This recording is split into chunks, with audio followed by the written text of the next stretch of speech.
The Buffalo Bills bring back a familiar face, and we take a look at some mock draft options this week on the Wandering Buffalo podcast. Get your hands on stylish t-shirts, hoodies, and more at wearbuff.com. That's WEARBUF.com. And make sure to use the promo code TWB at checkout for 20% off your first order. Stay Buffalo proud with Wear Buff. You're now listening to the Wandering Buffalo podcast with your host, Justin Goddard.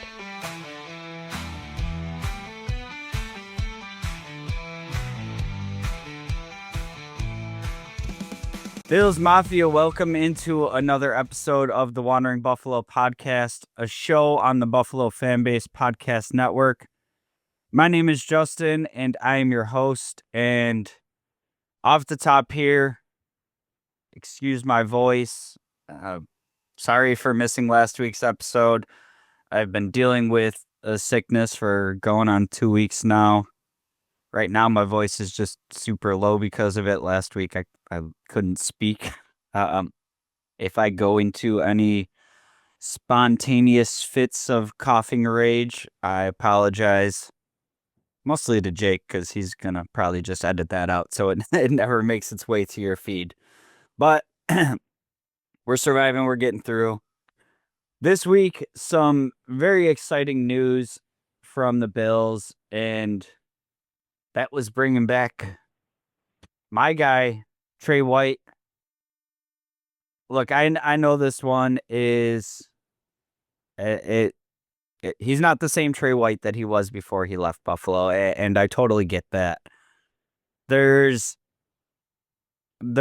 like conflicting messaging in my brain going on with Trey White, because like on one hand, I can understand that he's an aging player that's dealt with these, severe injuries, and, a guy that got cut by the Rams after 4 games last year and, wasn't a primary starter with the Ravens. I can understand all of that, and that makes sense in my brain.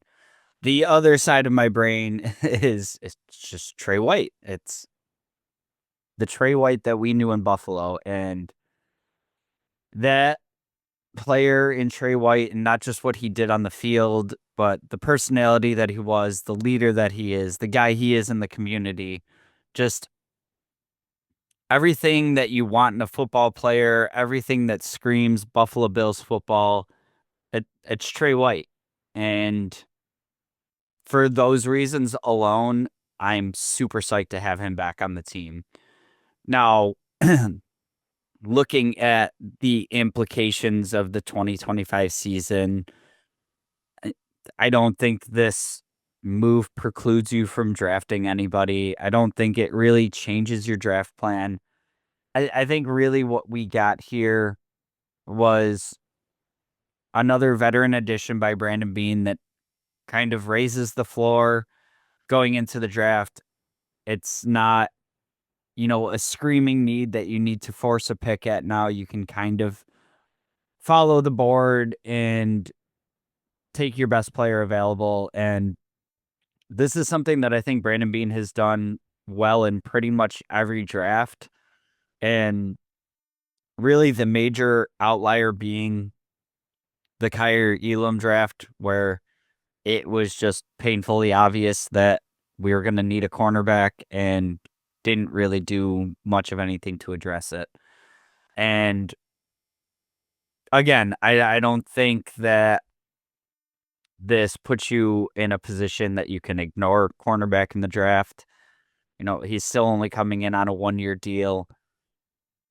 But I think there's small part of me that can't ignore the fact that he was playing well towards the tail end of last season. He's, a full year removed from these injuries. And, maybe we could see 75-80% of who Trey White was with the Bills. And if you were bringing him in to be cornerback 1, sure, you might have an issue with that.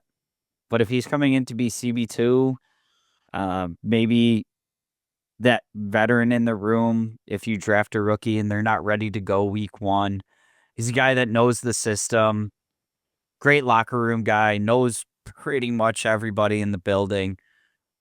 there's not really downsides to this for me. And the only thing that I can really cite as what maybe would be a downside to me is the contract. And I believe that came out. It's 1 year, almost up to 6.8 million. And I think, as with all contracts, we need to be mindful of that phrase in there, up to, because I mean, until we get the details, this could literally be a vet minimum contract and all kinds of incentives in there of like, oh, you start 75% of the games and the Bills win the Super Bowl for you to get up to that 6.8 million. So I think, even for myself, on like the being very psyched that he's in the building, I think I even need to temper those expectations, because this might just be, it might just be camp competition, you know. Hey Trey, we loved you. We're gonna draft a guy. We got Dane Jackson in the building. We're gonna kick the tires and see what you got. And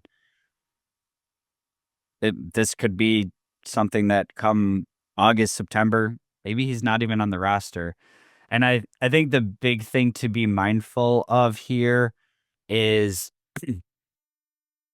if he is not your plan as your starting CB2, it might be tough for him to even make this roster. Because when you're talking about depth in the secondary, those guys play special teams, not only for the Bills, but for most teams. And Trey White has never really played special teams in the NFL. So, I mean, this could be anywhere from a camp body competition, see what he's got. It could be CB2 or bust. I mean, there's a lot to happen between now and when football games are played. But as far as it stands right now, Trey White's in the building, and I absolutely love that. I understand Derek Forrest currently holds number 27. He hasn't actually slapped that on yet. I sure hope that Trey White gets to be number 7 out there, or I'm sorry, 27. Just don't think it would. I don't think I'd like the optics of him in any other number. Um, so that was kind of the big news for the Bills this week. Um, the other news that came out was Branson Deen being cut, which kind of a weird time of the year to see a player just cut. Um, they can have up to 90 players. They're not anywhere near that. I think this one was just, I guess, maybe doing right by the player, giving him a chance to sign somewhere else, through all of the remaining offseason. It also leaves the Bills with, I believe, only 5 D tackles right now, which they usually go into the season carrying 9 or 10 with the heavy rotation they run. So for my money, it signals that there's a lot of moves coming at the defensive tackle position. I think we're very likely to see a double dip in the draft, and then maybe a couple of UDFAs, maybe another veteran signing, in particular with Ogunjobi and Michael Hoyt having their suspensions. I think we're going to see significant additions to this room still. So we'll see what plays out through the draft. And speaking of the draft, just want to spend a little time today going through a few mock draft scenarios. For this exercise this year, I'm going to be using the Stick to the Model mock draft simulator. I had this one and saw this one come out this year, and it has been one of my favorite mock drafts that I've used in recent memory. There's a website out there, I won't name them, that used to have just an absolutely perfect mock draft simulator, and then pretty much all the features of it went behind a paywall. Maybe that'll happen here at some point, but as of right now, this has been my favorite one to work with this off season. I think think the board lines up nicely to kind of set up similarly to how the draft goes, and, you know, real big asterisk on that because we've all watched the draft for years. There's always some team with a obscure out of nowhere pick. There's trades that are like impossible to predict. But as far as like the rankings and whatnot, I like how this one has been functionality wise. And there's a couple other ones out there that I've been playing with throughout the off season, and you can make some ridiculous things happen and you can do it pretty reasonably. And I just felt like this offseason, this one has been pretty realistic in keeping me level in my expectations. So I got 3 windows open up here, and I'm just going to pop through 3 drafts real quick. Going to explore, what it looks like if we take a defensive tackle first, what it looks like if we maybe take a cornerback first, depending on how this board is shaking out. Maybe stick and pick, maybe trade back. The one thing that I'm not going to do in this draft is trade up. And I struggle with this because predictively, I think there's a good chance that Bean does trade up. We've seen him do it a great number of times. I think it's a little bit more sexy and fun, especially when trying to project what the Bills will do to, go up and grab your guy. I also think that with the trade back last year, this might be, a little bit tougher to stomach on draft night. But I think the strength of this draft is kind of that middle section of the draft. And I want to see the Bills get multiple swings at multiple positions. I think defensive tackle, edge, cornerback too. I think these are all positions that you haven't quite found the answer long term. And I would like to see a couple swings at each of these positions in the top 100. So for me, if I had the GM powers, there'd be a couple people at 30 that I wouldn't move away from. But I think a small trade back that might net you, one of those 3rd round picks would be something I would be interested in doing. So all that said, we're going to get the first one cracking here. And I got it set to, kind of going fast here. We'll scroll back through and look at all the players that have gone. And I like doing mock drafts, not so much for the predictive nature of things, but I think to just kind of get a ballpark idea of like where the runs may happen. An idea of somewhere where these players might go. So got Shedeur Sanders going 3 to the Giants, Will Campbell at 4 to the Patriots. That would be a huge surprise to me. Abdul Carter dropping all the way to 8. This would actually shake out pretty nicely for the Bills, just with players getting pushed down the board. Matthew Golden, a name that I've seen get sprinkled around now. As we've added Trey White, I've seen a lot of chatter churning about of, could the Bills go luxury pick and take a receiver now that, kind of that baseline is established. I don't think so, but we never know. Big domino falling from here for me here at 20 with Kenneth Grant going to the Broncos. If you've been listening to this show, that's a dream pick of mine. Malachi Starks going 26. Personally, I wouldn't be all that interested in going safety in round 1, but There is some similarities between Rep and Bishop's game. You see what a guy like Kyle Hamilton does for the Ravens. I could see that one being in play for the Bills. Luther Burden going at 27. Derek Harmon would be my other kind of dream defensive tackle. Kind of hinted at it earlier, but between Kenneth Grant and Derek Harmon, that would probably be my two players that I wouldn't move away from at 30. But some of the players still on the board here that I'd be interested in. Walter Nolan, Egbuka at receiver, seen some shatter there. Savon Revel, I think, is a really interesting one here because I think that would be a player that would be more in play now with the signing of Trey White. Had his injury in September. You're not sure if he's going to be ready to go week 1. How much offseason stuff is he going to miss? But the talent there kind of being undeniable. And,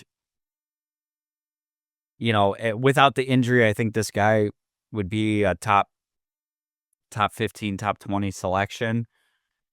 So I think that this could be an area where you'd be able to take a swing on a guy like that and, see what happens. You don't need him to start week 1, possibly. Some other guys here, Max Hairston, Trey Amos, Nick Scorton, Azaria Thomas, Benjamin Morrison. A lot of these guys that I would be plenty happy to take at pick 30, which also kind of tells me that I might be comfortable with a trade back in this situation. I didn't get my two guys that I wouldn't move away from. So I'm just going to take a look at kind of what's offered here. And we have Carolina with pick 57 and a future. Cincinnati with 44 and a future. Las Vegas has kind of the perfect offer that I'm looking for here. Pick 37, so you're not going back crazy far, and you're adding pick 68 in this draft. And that would kind of be exactly what I'm looking for here. I think you're already pretty loaded up on capital for next year.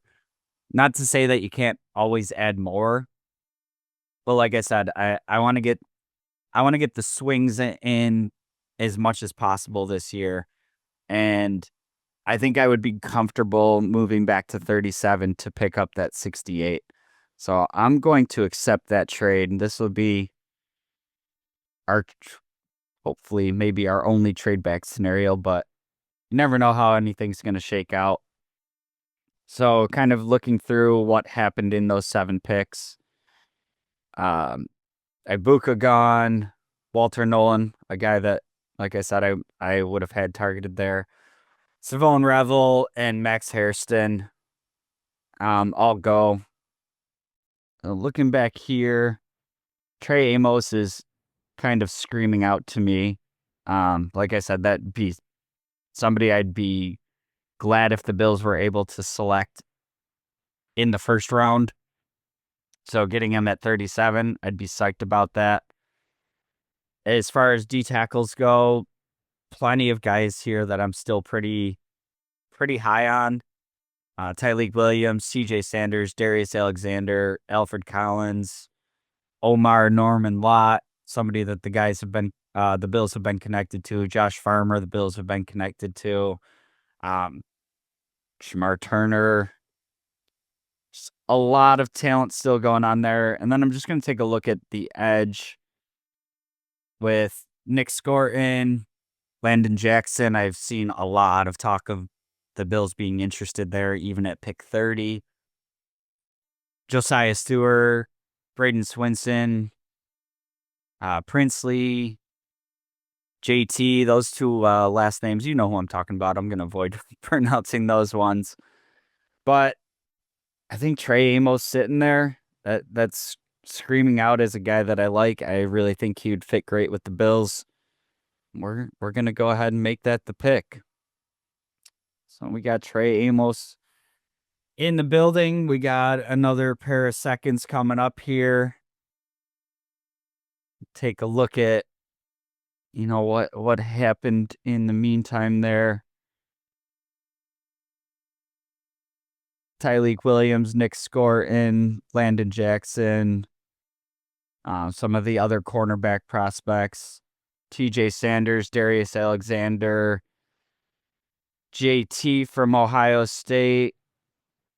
So, I mean, what we have there is a pretty big run on the defensive linemen. And, that, like I said, that's part of the reason I like doing these mock drafts is where I'm assigning my priorities based on where the runs might happen. And to me, I would love to get that cornerback position locked up.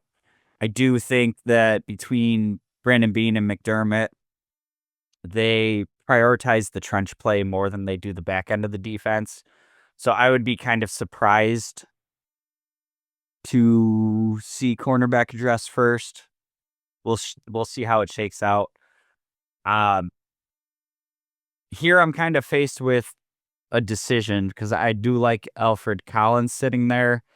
And as I talked about earlier,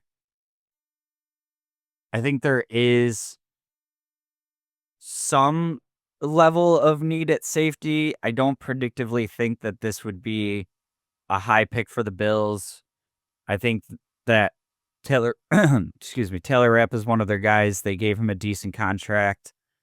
Cole Bishop was an investment last year of a second-round pick. So I don't love the idea of going safety this early, but the talent of Xavier Watts is kind of undeniable here. Maybe we'll see if he sticks around to pick 62 that we have coming up here. I do think that we're in a position where I would like to address the defensive tackle. I'm going to go ahead and lock in Alfred Collins. Real big boy. Play that one technique for us. Has the penetration ability. Got a great motor. We're going to lock him in. And then we're going to be back on the clock here. Let's see what's happened right there in the meantime. Xavier Watts going a couple picks after us, which, I think you can live with. Like I said, I think where I land on the safety position is we are always going to, I don't want to say always. I think we have the tendency to feel like it's a more pressing need than the brass might feel. And I think that's just because we enjoyed Jordan Poyer and Micah Hyde for so long. But when it comes to like significant investments at the position, got to remember that Jordan Poyer and Micah Hyde were both kind of like castaways from other teams that ended up being awesome here. So I just don't know really where to place the priority on that. Well, anyways, moving into pick 62 here. I wouldn't be opposed to going right back to defensive tackle here. Like I said, Omar Norman Lott sitting on the board. Somebody the Bills have shown some interest in. Kind of looking at the edge position. That's thinned out real quick. Nobody really screaming tail end of second round for me here. The other spot I want to look at is wide receiver. It's because I do think that that's a spot the Bills could go here. We see Trey Harris, Jalen Knoll, Jack Beck, Jalen Royals. I think these are all dudes that the Bills could be interested in. But what we've also seen from the 30 visits is guys like Torrey Horton, and some of these other guys that are just straight speed guys.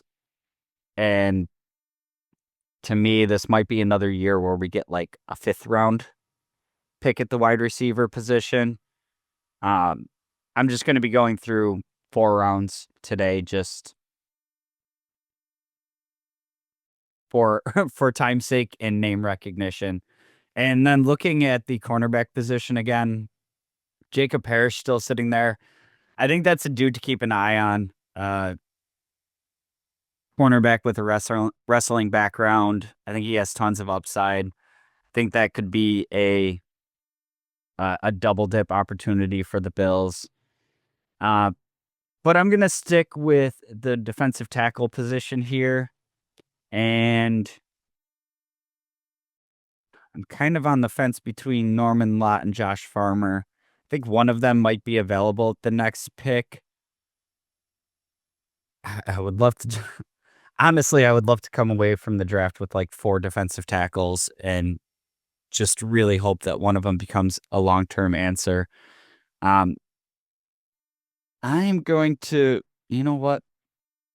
I'm going to pull the Uno reverse card. And this is my draft. This isn't the Bills draft. So I'm going to go with a wide receiver here. Question for me is just one, which one? And I think it might make it back here. He's got the size. He's got the blocking profile. I think you're looking for kind of like a certain role. You're talking about this guy probably coming in as a wide receiver 5 and maybe earning his way up the depth chart. But when you talk about kind of the size and blocking that you lost in Matt Collins, I think Beck could come in and fill that role as he kind of tries to progress his way up the depth chart. So I'm going to lock him in as the pick here. As said, time-wise, we might only be getting 2 drafts today. I don't want to be putting out a 2-hour-long episode. We'll see how it all shakes out. And then we have this additional pick that we got from trading back. And I think we look at the defensive tackle position there, and Norman Lott went, but like I said, there's been a ton of connections with the Bills and Josh Farmer. And this one is kind of a predictive pick.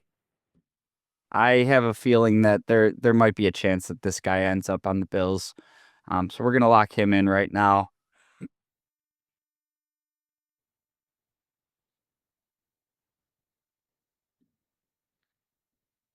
And going to take a look at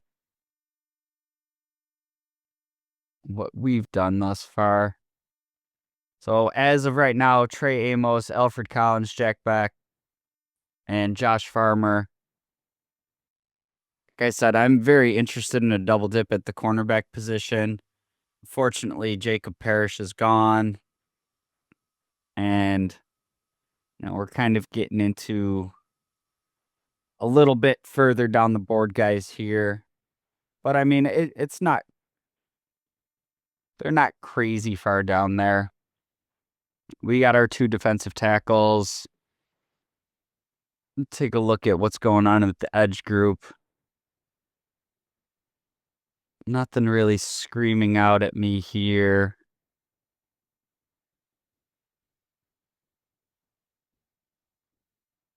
So I think we could go back to the cornerback. I think Zay Alexander would be a good option here. Dorian Strong. There's a few guys here, but this is, like I said, we see the crop really start thinning out. Especially for me doing this part-time. It's the reason that we do 4 rounds and not 7. So you get kind of past the 4th round. It's hard to know all of these names and their skill sets and all that. So Zay Alexander's the pick there. We got one more to wrap it up here. And right on cue, I was going to talk about the next pick possibly being a running back. I think with this deep running back class, the uncertainty of James Cook being existing out there. I think the the need is possible. I think it, at the very least, gives you some leverage in the conversation. I think if the Bills draft a running back somewhere in the top 4 rounds, it's going to tell you a lot about the James Cook situation. I don't necessarily think it means that you move him this year. I do think you could roster another running back. Maybe go thin at tight end and you only keep 2 and use Reggie Gilliam as that third one. Use, more of the jumbo blocker situation. So I do think that running back is in play here. And Damian Martinez out of Miami is a guy that I've really liked. So we're going to round out our draft taking him. And that's going to do it. We'll let the rest of the 4th round play out here. And there's the haul. Trey Amos at 37, Alfred Collins at 56, Jack Beck, receiver, at 62, Josh Farmer at 68. That was the pick that we added, trading back Zay Alexander, as the double dip at the cornerback position, and then rounded out with Damian Martinez. We're going to take a look here. We're going to go through one more mock draft. And we're going to try to do this one a little bit quicker for time's sake. Like I said, these mock drafts aren't Bible or anything. There's a ton of weird things that happen with them. This one already is kind of shaking out more towards how I think the draft would go. Huge little run there of Kenneth Grant, Derek Harmon, Walter Nolan going back-to-back picks. And, just kind of looking at what's available right now, your top player on the board here is Omarion Hampton. Luther Burden there, like I said, that could be a fun situation. Savone Revel, Max Hairston, Trey Amos, all there. And again, I'm very comfortable with the Bills moving out of the first round if we get, some picks that make sense. Carolina 57, Green Bay 54, Chargers 55, New Orleans 40, Jets 42, and then Seattle 50. Those are all going to be further than I'm willing to move. So we're gonna play the game here where we go ahead and, for funsies, we're gonna take Luther Burden with the first pick. Like I said, I don't think this is really a route that the Bills would go. But kind of seeing how all the other grades would be shaking out here, and trade back answers not really being all that appealing, I'm going to go ahead and lock in that pick. Like I said, I don't think that Bean would be opposed to trading back, but I don't think he's going to want to go back as far as some of those are. And, for the sake of this exercise, I'm not going to create all kinds of different trade back scenarios. So we got a wide receiver with the first pick here, cornerback and defensive tackles still the screaming needs. Alfred Collins is there again. Don't want to just keep taking the same players for you here. Josiah Stewart, Braden Swinson, possible answers at edge. But I think you really got to get this cornerback and the defensive tackle position addressed early. So for this one, looking at defensive tackles available, Shmar Turner might be a guy that the Bills like. I like the way the cornerback room is shaking out better right now. So we're going to go Darian Porter here. Think this could be, a guy that the Bills like, 6'3", 195, runs a 4.3 40. perfect 10 for a RAS score. Gonna lock him in here. Xavier Watts going there. And then we're gonna be right back on the clock. We're gonna look at the defensive tackle position here. And Norman Lott, a guy that we didn't take the last go around. I think he's gonna be the pick here. So we got a nice surprise wide receiver pick. We have a cornerback pick. We have a defensive tackle pick. We're not gonna have a 3rd round pick now because we didn't do that trade back scenario. I think it's entirely possible that even if we not only entirely possible, but I think very likely that even if we didn't get that trade back scenario, with the amount of the picks the Bills have on the back end, Brandon Beane's going to do something to get back up into the 3rd round. So then just kind of looking at what we have left here, we've taken a cornerback. I'm still not opposed to drafting another here. Same thing with the defensive tackle. Jordan Phillips is there, guy that I kind of like to see maybe the new iteration, but I think edge is a position that maybe you could ignore for a year with Joey Bosa in the building, but who knows if he can stay healthy. Savion Jones is here, and I'm gonna make that the pick. I think it's a position that maybe might not be a top 3 or 4 round priority, but Bosa only on a 1-year deal. Hoyt dealing with the suspension. Who knows if Bosa can stay healthy? I think it is a position that we will draft a player. It's just kind of a matter of how high of a priority that is. And like I said, I definitely want to get a double dip at the cornerback position. Dorian Strong is another option later in the draft. And we're going to make that the pick here. So there we have it. We got 2 drafts that we've gone through. This one looking a little different. Luther Burden, Darian Porter, Omar Norman Lott, Savion Jones, and Dorian Strong. So that is going to be our 2 drafts that we have here. That's going to wrap it up for this week's episode. I do thank you for tuning in to this week's episode. And next week, we got the draft coming up in just under a week here. So next week, we are going to be talking about what the Bills did in the 1st round, whether that's trading up, trading back, staying put. Depending on the day we record, we might have kind of the whole draft shakeup here. So make sure you're subscribed so you're not missing any content on that. Check out the website. We're going to be writing articles about all the players that the Bills do draft. And hey, it's draft week. Have fun with it. Enjoy. And we'll see you next week to discuss what's going on. Until then, and as always, go Bills.